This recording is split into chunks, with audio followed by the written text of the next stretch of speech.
Hello, Miss Jones? Miss Jones in the General Affairs Department? Why are you not at your desk?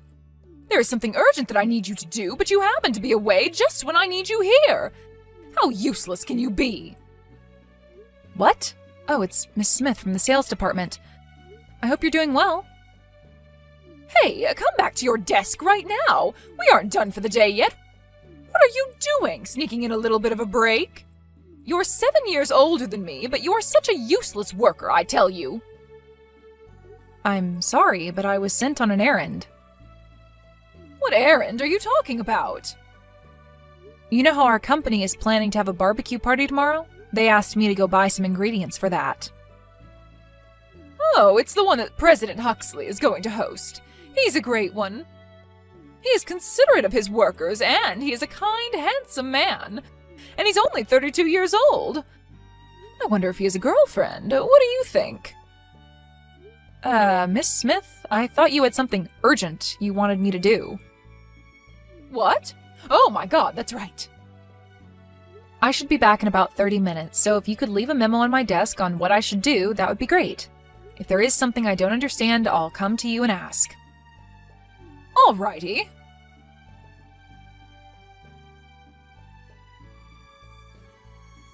Miss Smith, where are you now? The task you wrote on your memo, that's something that has to be finished by today, otherwise it won't meet the deadline. That's right, I told you that's why it needs to be done in a hurry. It looks like the task could have been assigned a month ago. Why has it been assigned now? We have our own situation here to deal with. You people in the general affairs can eat because we in the sales department work our butt off. So stop complaining and just do your work. There is not much time left, so I'll do my best, but please be careful next time. Alrighty. By the way, did you finish getting the things for the barbecue tomorrow? What? Oh, yes. The other staff members are putting the food in the refrigerator right now. I am so looking forward to tomorrow. Say, you know what? I hear that we are free to wear whatever we want to the barbecue. I'm planning on wearing my best outfit tomorrow. What about you? It's a barbecue, so I think I'll probably wear something that I can move around easily in and something that can get dirty. Oh, I see. Well, now that I think about it, I guess people in your department can only wear such things. You in particular can only do these odds and ends types of jobs at the company, right? You are an old miss, after all. All right, I win. I don't know what you mean about winning, but I need to work on the task you asked me to do, so please excuse me here. When you finish with it, print it out and put it on my desk, all right?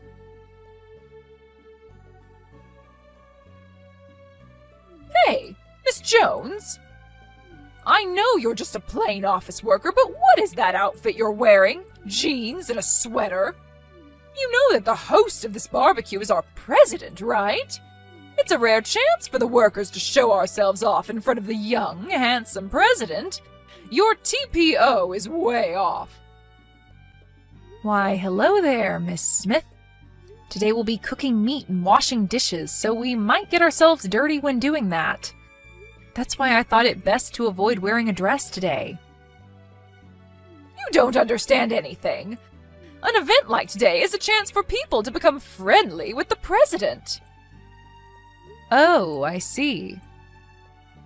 Oh, oopsies. Sorry, I guess you already know your place within the company. That's why you're wearing such a plain outfit. My place within the company? That's right. The office workers basically take care of unimportant errands of the company. That's why you are the server in today's barbecue. Since we are assisting our president, we in the General Affairs Department will be taking care of all kinds of things, but we are not necessarily the servers, per se. Then you can grill the meat for me. That's about the best you could do, old miss. Servers need to take care of our needs, so make sure to obey my orders, all right? As for grilling the meat, everyone is supposed to do their own grilling. What? I need to get more drinks, so please excuse me. What? Hey! Don't ignore me. You're responsible for grilling my meat.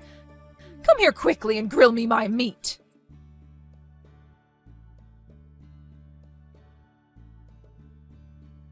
Hey, Miss Jones. I thought I couldn't find you, but then I see you talking friendly with our president. How does that happen? You're just an office worker. Mind your position. Stop trying to make yourself look attractive in front of the president. The only one who can go after him is me, because I work in the most important department in this company, the sales.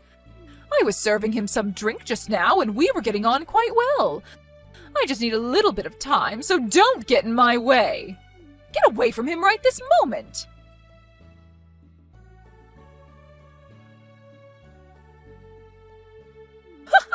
It serves you right. How does it feel to have beer showered on your head like that? Well, you really did it this time. This is what happens when a good-for-nothing office worker tries to make herself attractive in front of the president.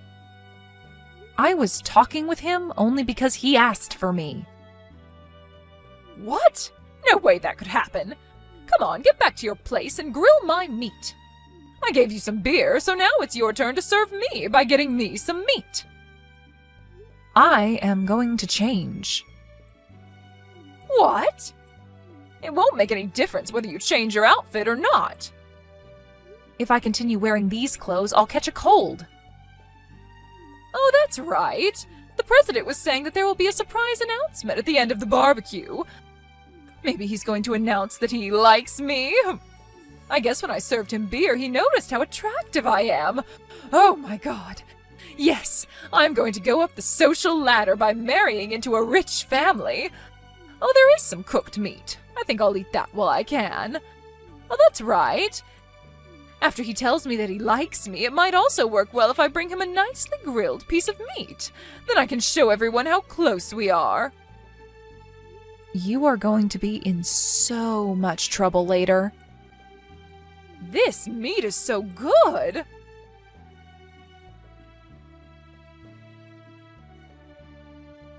What on earth? What was that surprise about?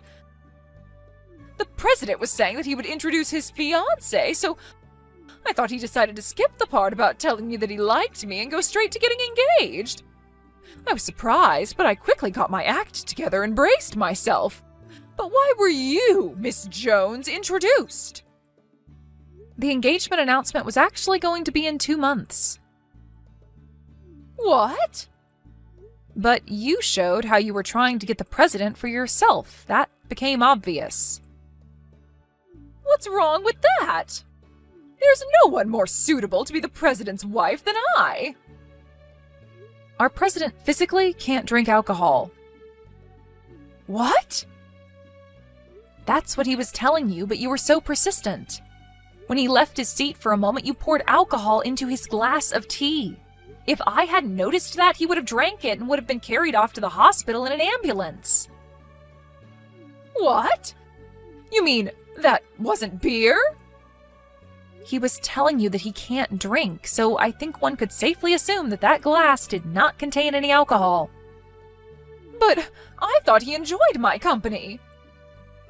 The way you behaved made him think that you were quite dangerous. Also, the fact that you poured beer on my head was the last straw. That's why we decided to announce our engagement this evening, although it was a sudden decision. What the hell? Something is just not right. How could a plain old office worker get married to the company president? You're only given jobs that anyone could do. You only do boring work. The president and I have known each other since we were kids. We've been going out since I was around 20 years old. What? We used to work in different companies, but when it was decided that he was going to take over his grandfather's company, he thought it wouldn't be good if his future wife had no idea what kind of company he was going to take over. That's why I ended up changing companies. Well, I see. I guess anyone can do office work, so it's easy to change companies.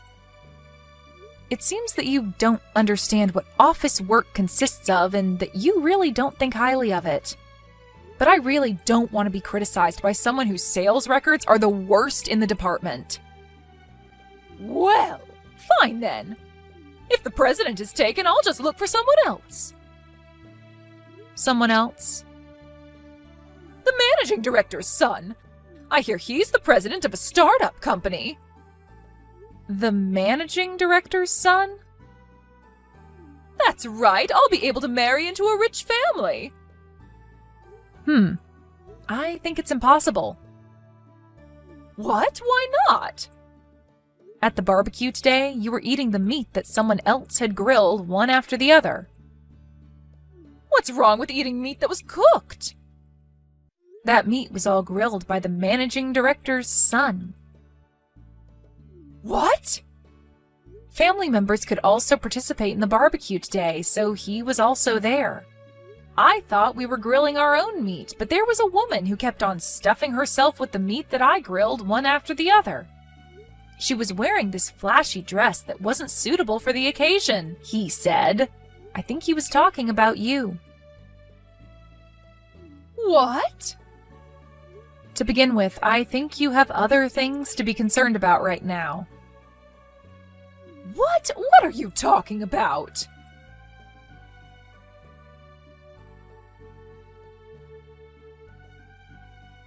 Hey, why am I being fired? I did nothing to get myself fired. It's what the company decided, so there's nothing I can do. You probably said something to the president, didn't you? I am not so low as to bring my private affairs into company matters. Well, it's true that how you acted at the barbecue was the primary cause. What do you mean by that? First, you poured alcohol into the president's glass, which could have seriously endangered his life. Second, that you poured beer on my head. Third, that you chose to ignore that rule about grilling your own meat and took other people's meat before they could eat it. Based on those reasons, the company started looking into the possibility of other victims. The compliance department in the company conducted some hearings. What? Hearings? I would have you know, though, I am usually working as one of the members on the compliance team, but this time, other people were put in charge of the case. Once they started looking, there was so much that they discovered. For example, you tried to make an 18-year-old employee drink alcohol at your department's gathering, and because she refused to drink at that time, you persistently complained to her the next day. And in another instance, you tried to claim another employee's sales records as your own. And there were many more similar complaints against you that they uncovered. What? Against me? It seems that these facts didn't come out into the open until now. But after gathering the data and finding out that there was so much, and the fact that you had caused our business partners much inconvenience in the past, they decided to fire you. No way! That is all that I have been told. But I think you were told of all this when they informed you that you were being let go. What? It would be better to listen to what other people tell you. If you do that, you can avoid making mistakes so that you can live a better life. That is a given. So that is all. Please excuse me.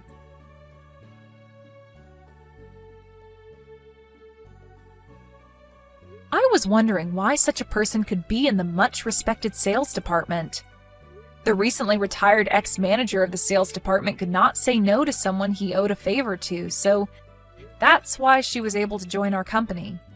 I'm not sure what to make of that, but to put that matter aside for now, as for the matter of getting beer poured all over my head, I received consolation money from Miss Smith, although it was the minimum amount that would be expected in such circumstances, but I decided to drop the case after that. That is, the 18-year-old employee reported the case to the police. And so after having talked to the president, he decided to prioritize this case. As for Miss Smith, she got herself into deep debt as she had to pay for consolation money big time. So now, in order to pay back her loan, she's doing multiple hard jobs.